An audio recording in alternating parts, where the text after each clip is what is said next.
Good morning, everyone. It is so exciting to be here. We know, and I know these folks know, this project is decades in the making.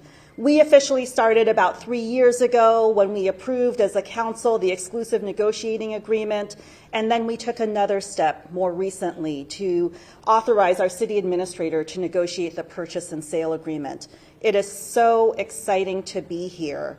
This is an investment in Oakland and the region today. It's also an investment in the future. And like you heard from Mr. Bobbitt, it's also an investment in public safety. I want to be really clear that as the majority of the council approved a balanced and fiscally responsible budget, it was with an investment of continuing public safety. And here today, this deal allows us to do that, just that, as we continue to work on making sure our budget is fiscally responsible. So the work is going to continue on many, many fronts in terms of investing in Oakland, investing in public safety, investing in our financial future. However, today, let's make sure that we mark and celebrate this win. Let's make sure, as I said when we approved that purchase and sale agreement authorization, that today is the start of a boom loop here in Oakland. So let's do it.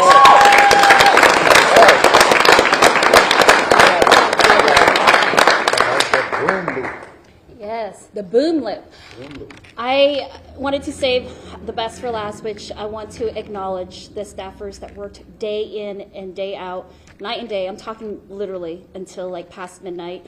Let's acknowledge Assistant City Administrator Betsy Lake.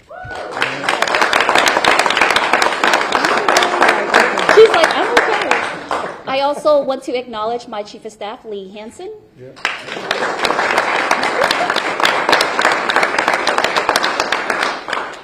Of course, Kelly Kahn, if she's here.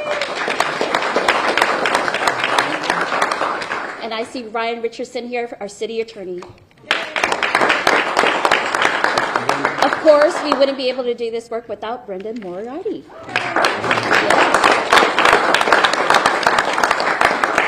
And who leads this fantastic group? Of course, our city administrator, Justin Johnson.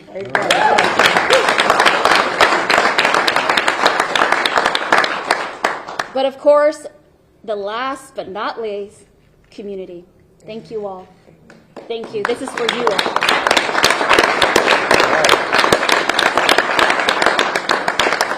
With that being said, we will take questions that Casey will instruct around, directions or what have you. So Casey will come on. Please raise your hand if you have questions. Go ahead. Mr. Bobbitt, yes. Have you spoken with the Fishers? How do you see your relationship with the A's moving forward? Now this is a done deal. Yeah. So we've been in contact with the A's regularly. The most recent time we spoke to them was this morning. And so we are very much in constant communication with respect to negotiating for their side of the site as well. Hey, Rick. You've been at this for a while.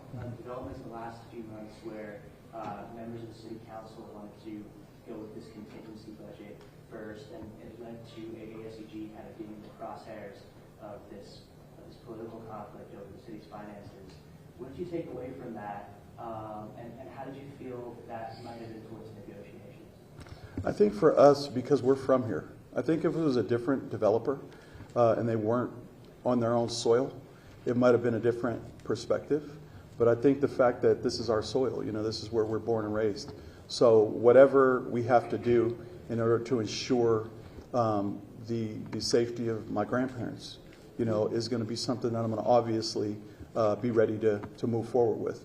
So from our perspective, we had maybe a different scope that we were seeing it from, just because of how connected we are with our own community. And so I think that what we took from this is that in order to sort of reinvest in this really important part of our community that really doesn't get a lot of investment, we needed to move this process forward. Obviously, one of the things I said earlier was a $105 million investment, but really multi-billions of dollars that we're trying to bring into this specific community is at risk. And so we felt like shoring up and supporting the public safety infrastructure was a really critical part for us, a piece of this thing that really made it important for us. So I think that that's kind of, what we took from it is that we didn't really have a choice in this. I think because we're at a table that was round instead of sitting across from each other, we did it in partnership with the city, so it was excellent. One more question, Professor.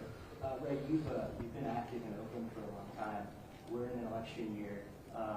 This is a partnership that's, I think, a helpful kind of boost for City Hall.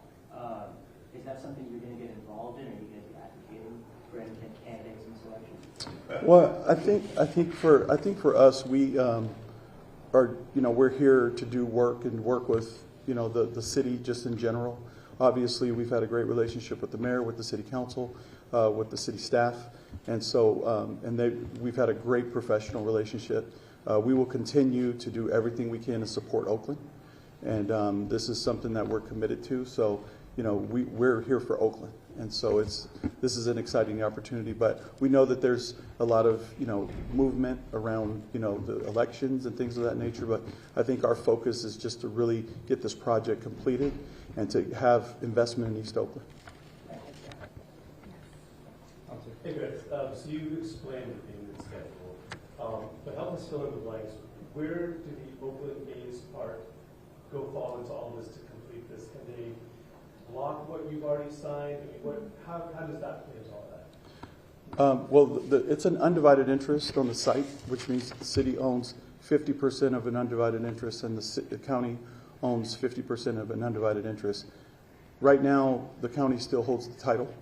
And so, and our deal with the city is is separate. They're compartmentalized. So what we're doing with the city really has no impact per se on what we're doing with the county. Obviously, it's just a much better and easier process for us to get to development. But because the city side has land use rights, and that's a very critical piece for us. So, we don't believe at this juncture, based on the positive negotiations we have going with the A's, that there will be any obstruction whether we can reach an agreement or not. We believe that they will, there's a cooperative mindset at this point. This one's for the mayor. You touched a little bit on this in your comments, but there was obviously concern that this bill wouldn't go through in time. Can you talk about kind of the delay in this? I know you were hoping that this would happen sooner.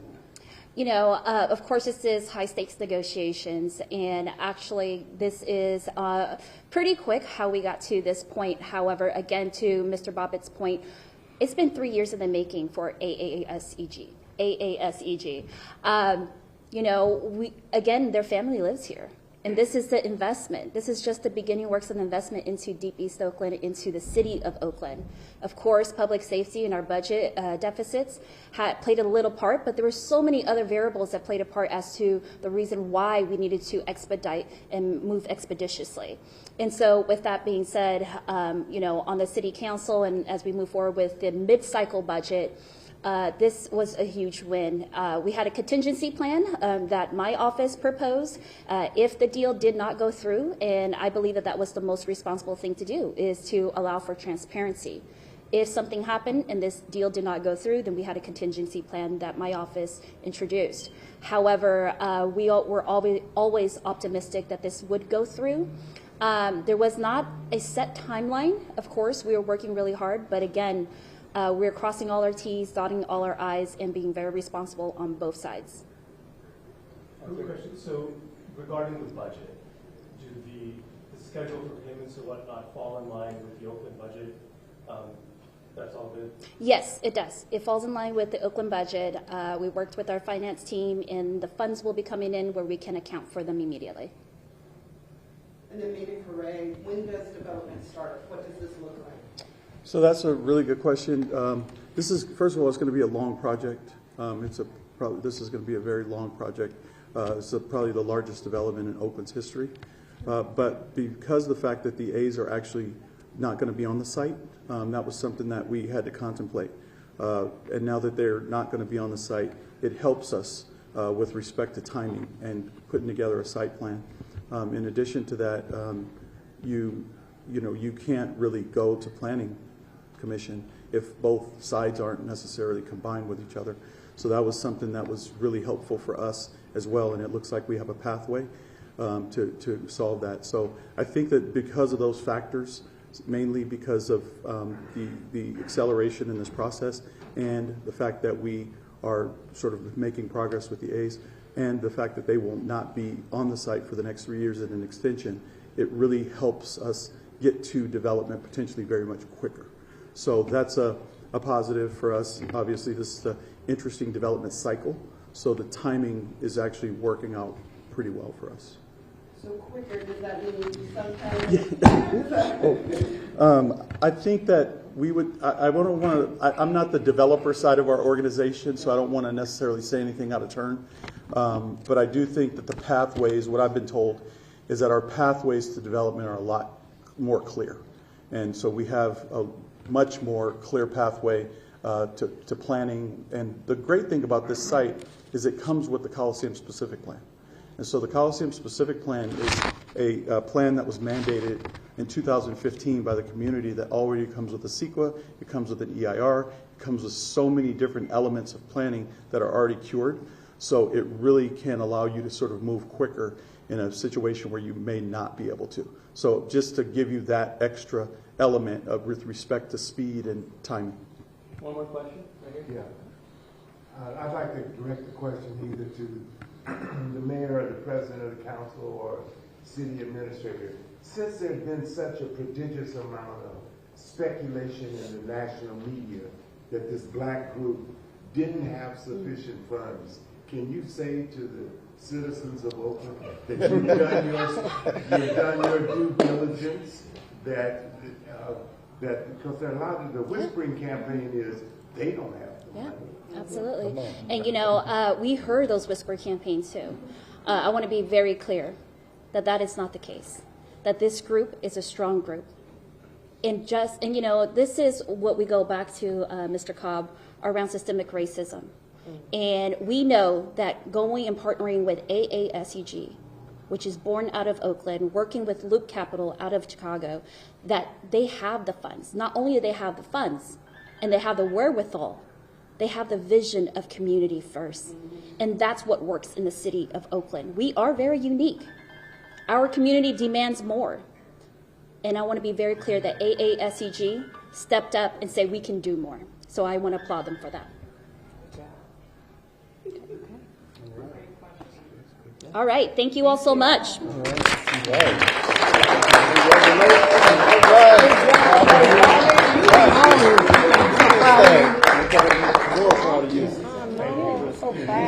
Y'all did good.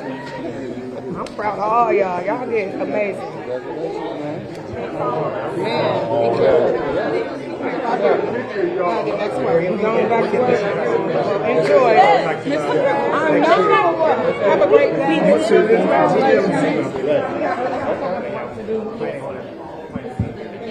History in the book. I like that individual shot of the mayor hugging Ray Bobby and